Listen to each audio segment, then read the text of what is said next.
तो नमस्कार साथियों, कैसे हैं आप सब लोग। उम्मीद करता हूं स्वस्थ होंगे, व्यस्त होंगे, जबरदस्त होंगे।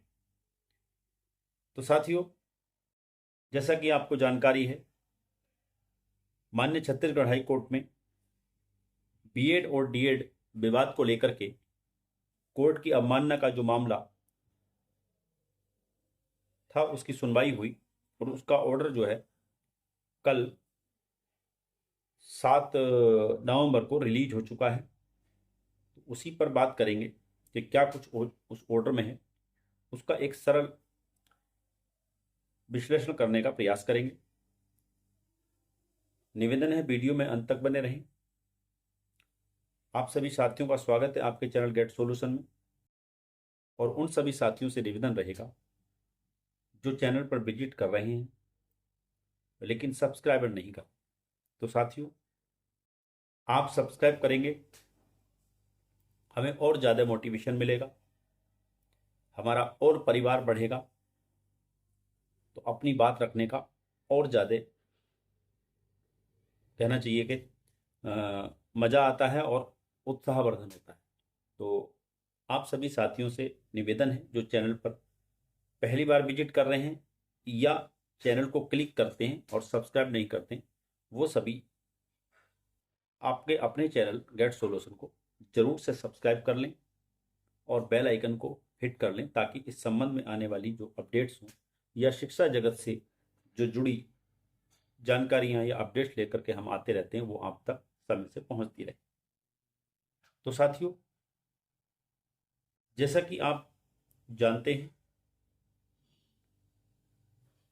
माननीय छत्तीसगढ़ हाई कोर्ट में कोर्ट की अवमानना को लेकर के सुनवाई हुई थी।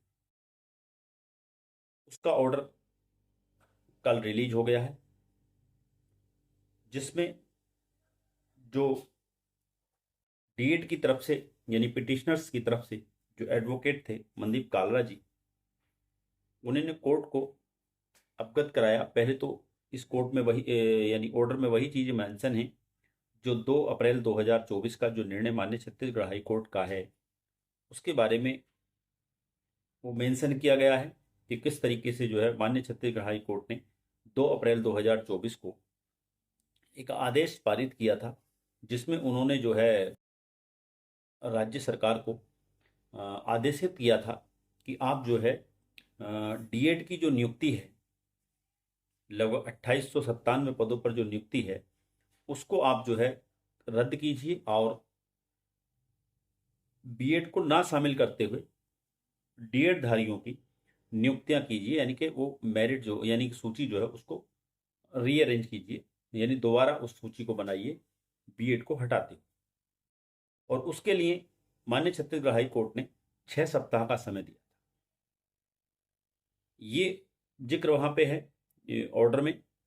दूसरा, माननीय सुप्रीम कोर्ट की 28 अगस्त 2024 को जो माननीय सुप्रीम कोर्ट ने जो बीएड की और छत्तीसगढ़ सरकार की जो एसएलपी को खारिज किया था, डिसमिस किया था, उसका भी वहां पर जिक्र किया गया।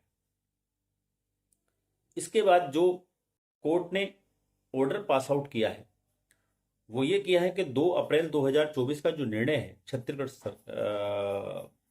हाई कोर्ट की बेंच का, तो उसको जो है आप एज इट जो है आप लागू कीजिए। और जिस तरह से ऑर्डर में कहा गया उसी तरीके से आप जो है 2897 पदों पर जो है डीएड की नियुक्ति करते हुए एक सूची बनाइए और बीएड को ना शामिल करते हुए। ठीक है, तो वो सूची बना करके, यानी कि 28 तारीख इसमें नेक्स्ट डेट हियरिंग की लगी हुई है, तो उस 28 तारीख में आपको वो जो सूची है वो कोर्ट के समक्ष पेश करनी है, प्रस्तुत करनी है। ये चीज ऑर्डर का सार है जो मैंने आपको सरल और हिंदी भाषा में समझाने का प्रयास किया। अब बात आते हैं, इस ऑर्डर में कहीं भी जिक्र नहीं है कि बीएड को बीच का रास्ता, जैसे लग रहा था कि कोर्ट ने निर्देशित किया है सारी चीजें, वो आपने ओरल मौखिक में देखी भी होंगी, सुनवाई अगर देखी होगी तो उसमें कोर्ट ने जरूर कहा था कि आप जो है बीएड को माइग्रेट कर दीजिए, यानी अपर प्राइमरी लेवल में आप उनको भेज दीजिए, आपके पास बहुत सारे पद हैं, उनमें आप इनको भेज दीजिए, नौकरी बीएड की ना हटाते हो आप डीएड को नियुक्तियां दे दीजिए, ये बात कही गई थी।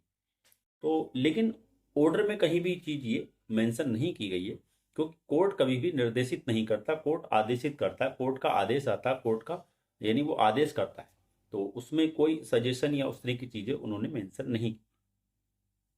कल जब मैंने वीडियो डाली थी तो मैंने बीएड को लेकर के जो सत्य चीजें थी उनसे अवगत कराने का प्रयास किया था, जिसमें नीचे से कुछ बीएड साथियों ने बड़े कड़े शब्दों में विरोध जताया था, कहा था कि आप डीएड के हमेशा फेवर में रहते हो और डीएड की फेवर की बात करते हो।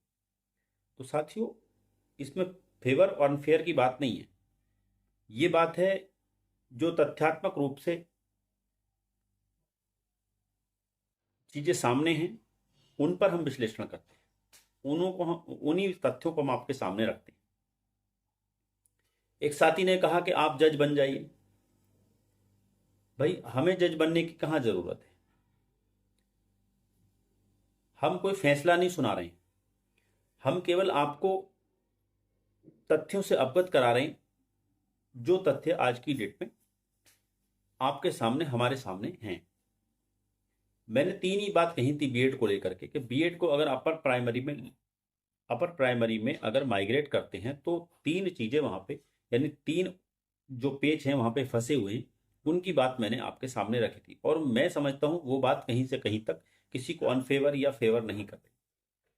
भाई, जो फैक्ट है कि अगर आप माइग्रेट करेंगे अपर प्राइमरी लेवल में बीएड को, तो सबसे पहली बात मैंने ये कहा था कि जो आपका बीएड साथी, यानी 2897 साथी जो नियुक्त हो गए हैं शिक्षक पदों पर, जिनको हटाने की बात है, तो क्या वो सारे साथी अपर प्राइमरी का जो हमारा सीटेट और टेट है वो क्वालिफाइड है? पहली समस्या तो ये आएगी बीएड को अपर प्राइमरी में भेजने के। ठीक है।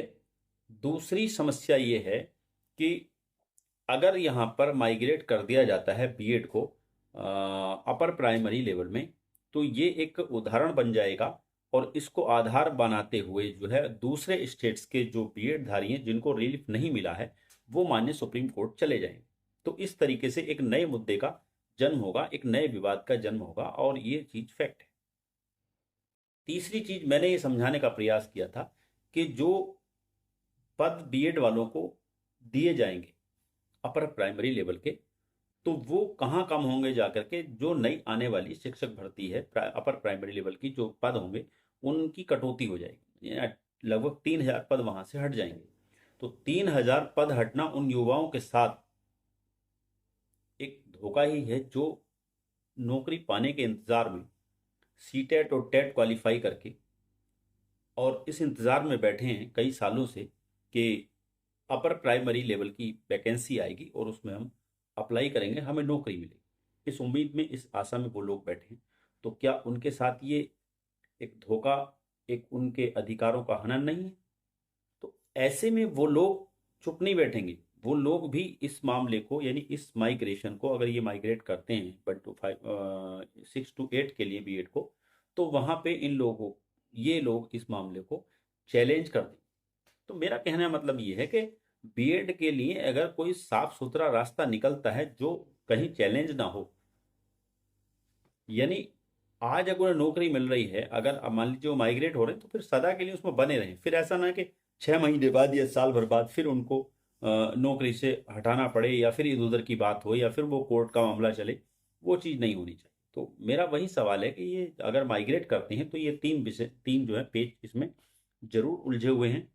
तो अब ये सरकार का काम है कि किस तरीके से वो इन चीज़ों का समाधान ढूंढेगी, बीच का रास्ता किस तरह से निकालती है। बहरहाल, इस ऑर्डर में कहीं भी बीच के रास्ते के लिए कोई निर्देश या कोई ऑर्डर में कोई भी चीज़ शामिल नहीं है। बस ये ऑर्डर केवल 2 अप्रैल 2024 का जो ऑर्डर है माननीय छत्तीसगढ़ हाईकोर्ट का, उसी के अराउंड है, और उसी को उसमें फॉलो करने की बात की गई है। और 28 नवंबर को जो है एक सूची बना करके डीएड धारियों की वहां इन्हें प्रस्तुत करनी है। साथ ही उम्मीद करता हूं चीज़ें जो हैं स्पष्ट हुई होंगी। और उन साथियों का भी धन्यवाद जिन साथियों ने मेरे प्रति अपना गुस्सा जाहिर किया है, और उन साथियों का भी धन्यवाद जिन्होंने अच्छे शब्दों में मेरे जो मैंने उसमें बातें कही हैं, अच्छे कमेंट किए हैं, उनका भी धन्यवाद। फिर इस उम्मीद के साथ कि साथियों वीडियो ज़्यादा से ज़्यादा लोगों तक शेयर करें ताकि ये जानकारी ज़्यादा से ज़्यादा लोगों तक पहुँचे। कमेंट करें, लाइक करें साथियों। धन्यवाद, नमस्कार।